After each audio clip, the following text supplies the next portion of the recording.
Oke, selamat pagi anak-anak. Ya, apa kabarmu hari ini? Semoga dalam keadaan sehat ya. Dan semoga kita semua dalam lindungan Tuhan Yang Maha Esa. Ya, kita bersyukur kita masih diberikan kesempatan untuk boleh melakukan beberapa kegiatan kita ya, seperti belajar pada saat ini. Ya, Ibu akan menjelaskan materi, yaitu materi bab 9 tentang pengukuran sudut, yaitu tentang pengukuran sudut. Ya, karena materi bab 8 kita sudah selesai, sekarang kita masuk di materi ini. Ya, sebelum Ibu menjelaskan apa sih pengertian dari sudut, sebelumnya kita mau perhatikan bersama-sama ya. Ya, ada 3 gambar.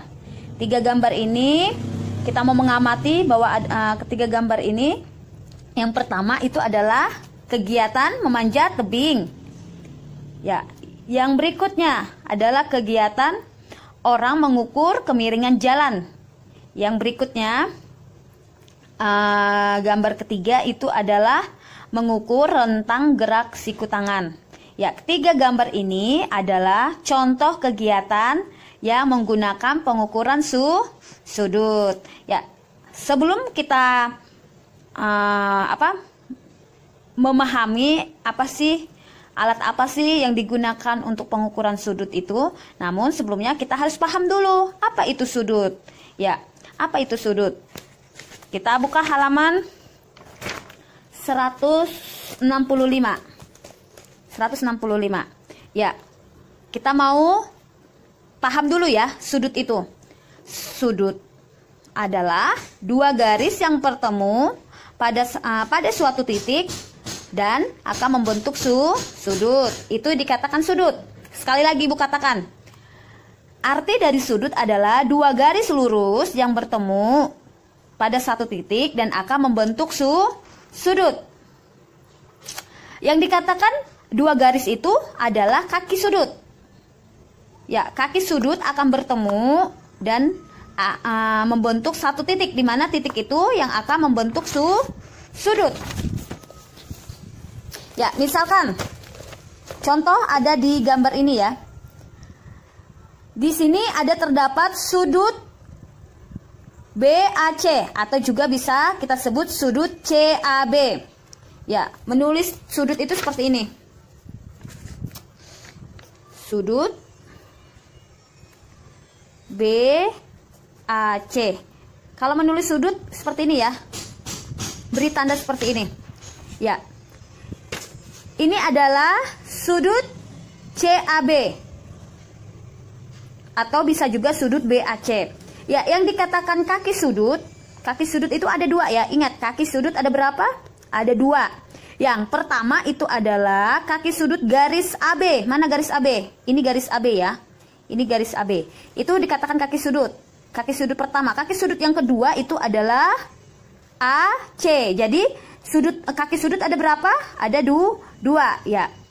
Itu pertemuan antara kedua kaki sudut tersebut akan membentuk suatu titik, dan titik itulah yang dikatakan dengan sudut.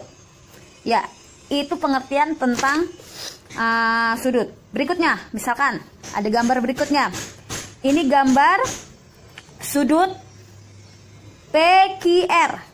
Sudut PQR. Ingat, kalau menulis sudut tandanya seperti ini. Ya, dikatakan 2 kaki sudut apa aja? Kaki sudut, ada 2 kaki sudut, apa saja? Ya, yang pertama adalah kaki sudut QR dan kaki sudut QV. Ya, pertemuan antara kedua kaki sudut ini membentuk titik. Titik inilah yang akan membentuk sudut. Oke, itu tentang sudut ya, tentang pengertian sudut. Sudah paham apa yang dikatakan dengan sudut? Oke, kalau sudah paham kita masuk materi yang kedua. Alat untuk mengukur sudut. Ya, satuan baku untuk mengukur sudut adalah busur derajat. Busur derajat. Tentunya tahu ya, alat busur derajat. Ya, seperti gambar di sini. Ini dikatakan busur derajat. Ya, sekali lagi Ibu tanya, alat untuk mengukur sudut adalah busur derajat. Oke. Yang ketiga itu adalah jenis-jenis sudut ya. Sudut ada 4 jenis sudut, dibedakan berdasarkan dengan besaran sudutnya. Yang pertama adalah sudut lancip. Ya, ini adalah gambar sudut lancip. Ya, sudut lancip yaitu sudut yang besarannya antara 0 derajat dan 90 derajat. Yang artinya mulai dari 1 derajat sampai dengan 89 derajat. Ya, tidak lebih dari 90 derajat dan tidak kurang dari 0 derajat. Ya, itu sudut lancip. Berikutnya yang kedua itu adalah sudut siku-siku. Ini adalah gambar sudut siku-siku. Ya, gambar ini sudut siku-siku adalah sudut yang besarannya 90 derajat. Tepat 90 derajat. Ya, tidak lebih dan tidak kurang dari 90 derajat. Ya, sudut siku-siku biasanya ditandai dengan sudut siku-siku. Biasanya seperti ini, tanda sudut siku-siku. Ya, materi ini sudah kita pelajari ya di bab sebelumnya tentang segitiga. Di situ kita ada pelajaran tentang sudut siku-siku. Ya, jadi sudut siku-siku itu tadi besaran sudutnya berapa? 90 derajat. Tidak lebih dan tidak kurang. Oke, tepat 90 derajat. Itu sudut siku-siku. Lihat gambarnya seperti ini ya. Membentuk seperti L, tegak. Berikutnya yang ketiga itu adalah sudut tumpul. Sudut tumpul, ini sudut tumpul. Ini adalah gambar sudut tumpul. Sudut tumpul yaitu sudut yang besarannya antara 90 derajat dan 180 derajat. Ya, artinya dimulai dari berapa nih? 91 derajat sampai dengan berapa? 179 derajat. Ingat ya, tidak kurang dari 90. Ingat, tidak kurang dari 90 dan tidak lebih dari 180 derajat. Karena kalau lebih itu sudah bukan lagi sudut tumpul namanya, melainkan sudut lurus ya.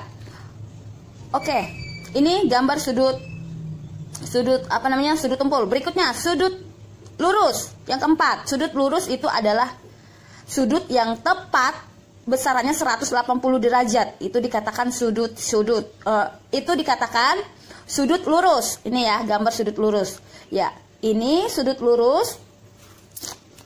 Tadi berapa besarannya? Besaran ukurannya, sudutnya adalah 180. Oke, ini sudutnya kita bisa beri di sini berapa? 180. Kalau di sini berapa? Kurang dari 180. Kalau di sini sudut siku-siku kita beri berapa? Tepat 90 derajat. Dan ini sudut lancip kurang dari 90 derajat. Oke, Ibu ulang lagi ya. Ini tepat sudut lurus tepat 180 derajat. Sudut tumpul kurang dari 180 derajat. Sudut siku-siku tepat 90 derajat.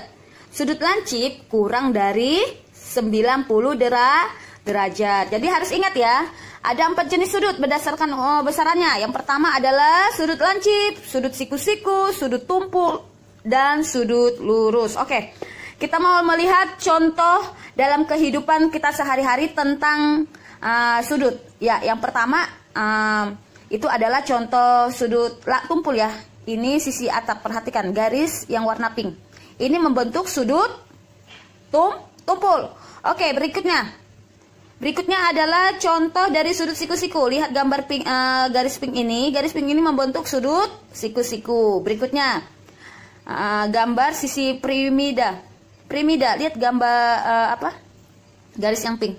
Itu membentuk sudut lancip. Berikutnya jembatan. Jembatan ini membentuk sudut lurus. Oke, demikian penjelasan dari Ibu. Kalian boleh mengerjakan latihan soal. Kerjakan di buku PS ya. Latihan soal ada di halaman 169. Kalian bisa kerjakan. Kalian bisa kerjakan nomor 1. Kalian kerjakan nomor 1. Kalian juga bisa, dan soal nomor 4. Hanya 2 soal saja ya. Oke, nomor 1 dan nomor 4. Itu latihan soal. Latihan soal dikerjakan di buku PS. Jadi